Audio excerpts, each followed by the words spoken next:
everyone, welcome to BizBlend, where grit meets growth and bold ideas turn into bold impact. I'm your host, Sana, and listeners, today we are dialing in from the heart of the Northern Territory, where creativity, courage, and community are printing the future, literally. Joining me is Powerhouse leader who's rewriting the rules of manufacturing from one of Australia's most remote corners. From offset printing to signage, from elite sports to entrepreneurship, she's leading Coleman's printing with precision, passion, and a punch above your weight mindset. I really love that, Magdalene. So, uh, talk about what it really means to run a high performance company away from the big cities. How being Yeah. underestimated becomes your biggest strength, and why authenticity and circular thinking might just be the future of leadership. So, whether you are tuning in from a boardroom, a back shed, or somewhere in between, this one's for the board. So, listeners, meet my incredible guest, Magdalene Coleman. So, Magdalene, welcome to the show, and I'm really, really honored to have you here with us. Thank you so much. Yeah, this is my first podcast. I've been Oh, booked up for a few, but I'm really excited to be your guest. So thank you. And I really these ideals really resonate with me, especially being a female leader. And I don't really call myself a female leader. I kind of feel that I'm part of a bit like an elite sports team. I love that analogy because every player on their team just has to play their part, and so that includes, the coaches and the managers and, the physios and everybody else that surrounds themselves, as well as the players. So I mhm. see everyone in our business to be, some part of that journey. And, business is really competitive. So these days, it doesn't matter where you operate from, you have to have really good systems, processes, but most of all, you have to invest in your people, and we're really, really passionate about doing that, especially because we are in a remote location. We are 4.5 hours from Singapore, located at the top of Darwin in the Northern Territory, and the climate is very similar to that tropic environment. And then if we fly down to Melbourne, another capital city in Australia, the temperature could be 4 degrees today. So, and again, it's 4.5 hours away. So we really are in this very unique location in the top end of the Northern Territory. And so even logistically, there's only one train that comes into Darwin. And it doesn't come every day. I think it comes like once or twice a week. So, in terms of the big cities that you all live in, you're probably all laughing there going, my God, where does she live? It must be horrible. But, it's just a fantastic place to live and work. And we do fly under the radar. I guess, in terms, we're like, Nemo in the Great Australia the Ocean in terms of that analogy. However, we're still required to, provide a really good service, really good, high quality products. We really do print on anything, as you said, like we print on business cards, and that's the first thing people come in for. And then we also print on, acrylic panels for and do interior design on, eco-friendly acoustic panels, and kit out hotels with their signage. And it's all because of where we're located. Logistics means so much because if someone places an order, they literally cannot get anything from anywhere in Australia for under 1 or 2 weeks. So we do have, Industry 4.0 solutions in our business, in our little family business. And we also do have, an online ordering system, and we do have, quoting systems and all of the things that I guess you'd expect of any decent sized business, but we're just operating from a very unique location. And we have to travel a lot, which is so exciting because we just get exposed to the amazing thought leadership, from global companies like, HP, and Konica Minolta. And we have those brands and Heidelberg from Germany. We have all of those brands in our factory in Darwin, which no one in and our factory is located in the Darwin CBD, which is pretty unique for a manufacturing plant. Um, yeah. And it's all climate controlled, of course, because you can't have the machines and the paper sweating. Humidification or dehumidification does not sit well with rolls of labels and stacks of paper. So our factory is climate controlled, and that's like something that no one would consider. Probably that you wouldn't have to consider in other areas of the world, and that's powered by our solar panel car park. So we're really doing things quite differently. Yeah, so if you do a little Google search or Google Maps of our premises at 86 and 88 Kavanagh Street in Darwin in the Northern Territory, you'll actually see our solar panel car park. So all of our customers can park under the solar panel structures. And then of course on the roof of our manufacturing factory, we also have another 256 kilowatts of solar panels that help power our factory. So then we do things really uniquely, but um I don't think it's hard. I don't think it's hard to make a difference. I don't think it's hard to make these decisions. It's just about, doing what you think is right and at what time you think it's right.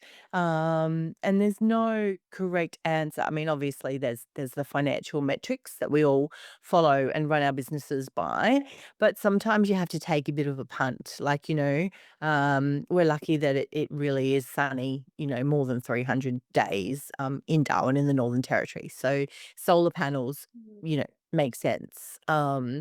But then, investing in something like, EV technology, you know, is it Yeah. really necessary, to have a delivery van that is powered, by our solar panels? Well, it's probably not necessary, but it's just something that we choose to do. And I guess these business decisions help, keep our staff really up to date and motivated and, you know, yeah. Yeah, that's how that's just what we do. I don't know if that answered your question. Definitely more than that, because what I find is like um the resources are utilized to the best of their capabilities, and it's kind of, the adversities turned into opportunities. And in fact, a very important part of or aspect of the business that you mentioned is about the people. So that is really something, all entrepreneurs or founders, they can actually seek some inspiration from Magdalene. So thank you so much for sharing that. Now, I just want to, you know, kind of not rewind, but go a bit before Coleman. I mean, I would Yeah. love if you can share a bit about your journey. I mean, uh, how exactly you came to build Coleman printers? What was it like for you coming from a sports background and then building Coleman printers? Yeah, so I'm actually my parents are Greek, so I grew up in a very traditional home where kind of female and male roles, but my parents were always super supportive of me. The fact that I'm nearly 6 foot tall and, have brown hair and green eyes, I don't look particularly Greek per se. But my parents are definitely, all of the cooking and the culture and all of our customs. Even though obviously we grew up in Australia and my parents were born in Australia. Well, I was brought up in this fantastic supportive environment. And they really encouraged me to firstly play sport, which is pretty unique, about 40 years ago. So they encouraged me to play netball, and they allowed me to travel and represent the Northern Territory and play netball and travel all around Australia. And that probably gave me really good grounding and very good values as well because things when you play sport you turn you you know there's unwritten rules of life You always have your hair tied back. You always wear your uniform. You're always required to turn up on time, if not 1 hour early. You look after your health and your well-being. Your mindset is just set and ready to go to jump on a sporting field. And so that really set me up for when I was invited to join my husband's family business. So his father actually offered me the role, not my husband. My husband was working in the business at the time. And then 12 months after I was working in the business and my husband was working in the business, we were working in two separate locations in Darwin. I looked after the digital printing and creative side of the business, and Tony, my husband, he was working in the offset printing side of the business. And my father in law said, "Oh, hey, I would like to retire. I'm going to retire next year, and you guys are going to buy the business." So it was like, wow, okay. So then a succession plan was set up, and 12 months later, my husband bought the business, and it was like, oh my God, we were very, very young at the time, and you speak about resilience. Our accountant at the time, who was actually a female, she said, "You guys are going to lose at least one third of your staff in the first 12 months." And we said, "Why?" And she said, "Because you're young and you're inexperienced, and they'll be a bit scared of you as well because you've got all these ideas around creativity and technology, and you want to buy these new machines. And yeah, oh my God, it's just going to be all too much." And, touch wood, we didn't lose one third of our staff. We lost, maybe one or two because that's just what happens in businesses that are, under 50 people, persons. You naturally, staff attrition, but we're really, really proud of that fact that we kept the company going and we kept a lot of our staff. And to this day, we still have staff in the building that have been with us not just for 5 years or not just for 10 years, not just for 15 years, but several staff for more than 20 or 30 years, and they still remain working for our family owned company. And so, yeah, I think that has a lot to do, with the leadership and also how we run our sporting team or how we, run our bus or our ship. And yeah, the continual investment in not only the technology, but in the people and teaching them and exposing them to, fantastic ideas like, the new machinery we've bought. Is made up of, fully, parts of the circular economy, for example. And so, that is obviously meaningful to our people and also to our customers. And they get to learn new things and be exposed to new ways of doing things. Because, printing back in the day was very heavy metal sort of manufacturing and very large equipment. And now the equipment is more digitally based, even though it's equally as large in terms of footprint or meter square or whatever you might call it. Yeah, in layman's terms. Yeah. So, yeah, so we feel really, really lucky to have those people in the building that have got just so much knowledge and that have stayed with us on our journey. Yeah. Oh, that's really, really. I think it definitely brings out the human side of entrepreneurship, especially in this age, where every year, especially in the beginning of the year, we are seeing Yeah. companies laying off, restructuring. I think it really gives very positive, sign that it's not necessarily true that every time, whenever there is some kind of course correction needed in any business or company, it has to start with layoffs. And uh, Yes. there definitely is a way around. Um, the Magdalene, I think it's more lean manufacturing these days is really about man and machine. And, everybody talks about AI, and, how scary it is. It's the buzzword of the century. Um, but I think companies of our size are also being more is being expected of us in terms of productivity. And of course, we want to grow. So while we might still have the same amount of people, we may actually have machines or processes, whether they use AI or not. Some of our machines do, I'll be honest. But they are the things that are working harder and faster. And they're the things that are, rather than having to work people harder, the machines will work faster and harder. Their speed, their sheet size will be bigger. The type of materials we can put through will be different. The ink will be eco-friendly, whether it's, a waterless based ink or whether it's a latex based ink. All of these things contribute to, I guess, what you're talking about, lean manufacturing, but it doesn't mean you have to lay off the people because, in fact, businesses can in fact do more work, if the opportunity's there or if they create those opportunities for themselves. And then the people also that are aging, like, realistically, someone who's, 50 years of age cannot, run as fast generally as someone who's 21 years of age. And I know that because I have 19 and 21-year-old sons, and they would beat me in a running race. But, put us all on the same level of e-bike and we'd all be racing together side by side. So that's probably a good analogy, um, rather than layoffs, that we should use technology as an enabler in this world that we live in to prevent layoffs. Yeah. That is true. That is true. And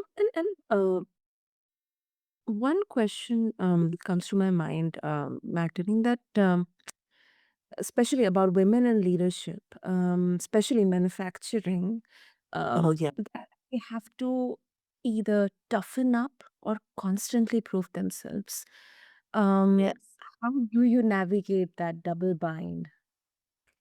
Yeah, look, I have felt that I've had to work a lot harder, and to really increase my knowledge. Like, um, I'm very lucky to be part of like I guess a global co-op and get invited to travel to different destinations throughout the APJ and also through the US. I've been to the US twice in the last 2 years, and predominantly that group of people is men.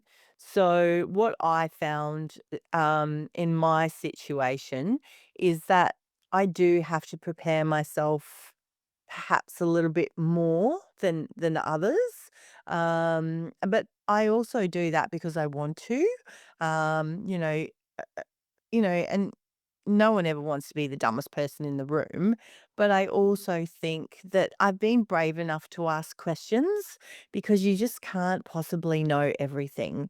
These days as CEOs, we are required to have financial knowledge, marketing knowledge, technical knowledge, technology knowledge, and then we're required to do strategic development, human resource management. If you're an expert at all of those things, then maybe you are an AI robot because there are very few people that can actually say that I'm a 10 out of 10 expert at all of those things. And I guess sometimes, you know, as women, we do have to prepare ourselves a lot more. But I took on an attitude a few years ago when I was at one of these big global gatherings, and I was one of the few women there that actually, if I'm a female CEO and I'm sitting at this table and someone has a problem with it, and the only reason they have a problem with it is because I'm a female, well, that's on them. That's not on me because I've deserved my seat at the table. I've worked hard. I have the knowledge. I've proven myself. I got the invite just like, he did across the road. So, hey, guess what? That's on you. That's on the way of your thinking. um, but yeah, it definitely is hard. I mean, even I'm going to a meeting tomorrow and I'm thinking, oh, what do I wear? Because I'm thinking all of the other gentlemen in the room will be gentlemen. They'll all be male. I'll be the only female in the room. And I'm meeting with, an esteemed group of a board of directors of a family-owned company again. And you do sometimes question yourself, and you do have that little doubt. Oh, should I wear a dress or should I wear a pantsuit? And that sounds like the most silly thing going through my mind. But of course, I've had to pack both and bring them to the hotel because that's what we do as women. We sort of sometimes we do second guess ourselves, and sometimes it is a bit of a confidence thing. Yeah, so yeah, there's definitely a lot of adversity, and also a lot of self preparation, both mentally but also physically.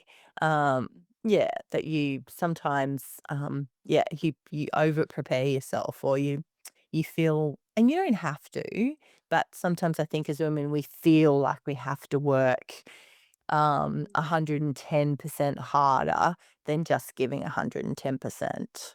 So, yeah, and that's something I've probably never said out aloud before, so there you go.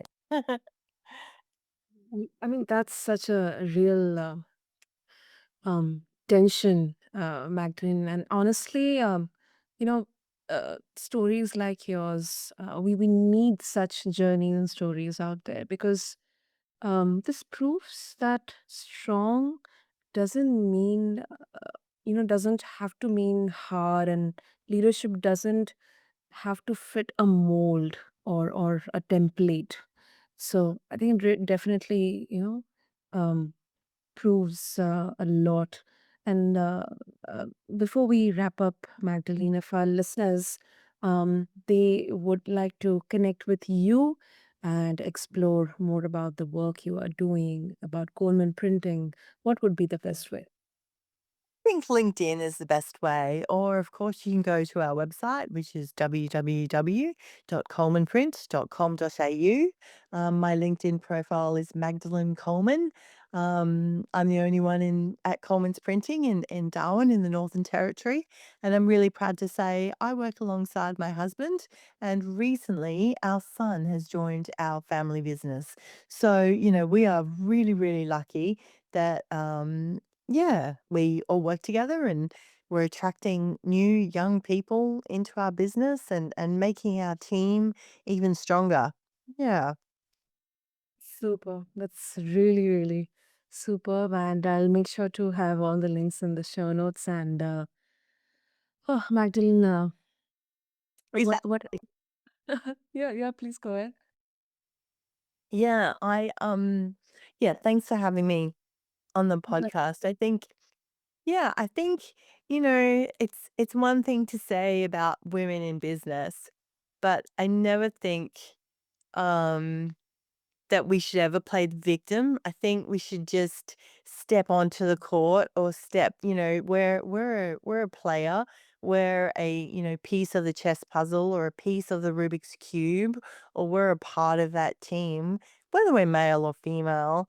Um, but yeah, female CEOs do often have to present a little more well prepared than their counterparts. And it's just up to us as individuals whether we take that on as a responsibility or a burden or a challenge. And whichever way you take that on, whatever works for you as a female leader, or businesswoman, or just person, then that's on you how you take that on.